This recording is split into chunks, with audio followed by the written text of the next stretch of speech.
Captain Kirk here. Start date 2/21/21.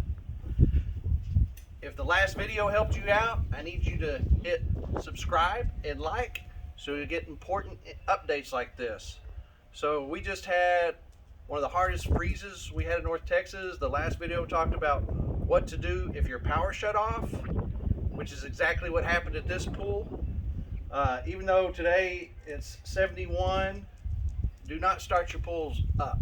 I'm not monkeying around with this one. This is important information. So the reason I'm telling you this is because there are parts of your pool that are still frozen and you cannot see. And I'll give you an example here, right here. This, again, pour lids. I love pour lids because they match the deck. Right here, look at there, solid piece of ice. See, I can't even. So that's problem number one. You think your pool's fine, but we got a solid piece of ice there. Now let's come on over here. Try not to fall in that pool. Come on over here. This one, we drained all the equipment. The filters drained. The pumps front drained. Left the basket open, but again, see, there's still a piece of ice in there. There's still a piece of ice in there.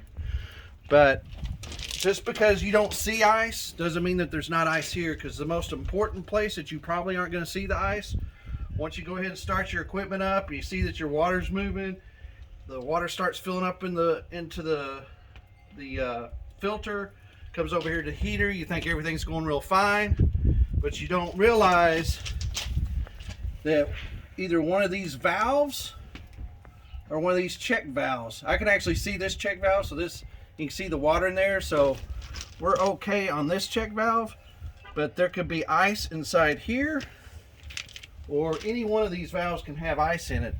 If there's ice in here and you start this motor up, the water's going to go through the filter fine, it's going to go through the heater fine, but when it comes to one of these clogged, frozen valves, the water's going to stop and the pressure is going to build up in your heater and your filter, and something's going to give.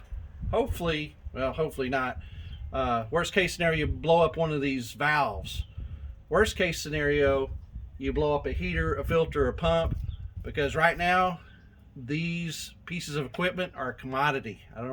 It might be another 3-4 months before you're even able to get one. So again, don't turn on your equipment. Give it a couple more days of the 70 degrees weather and you should be okay. And just monitor after you do go to start up, monitor everything. And that's your nickel's worth for today.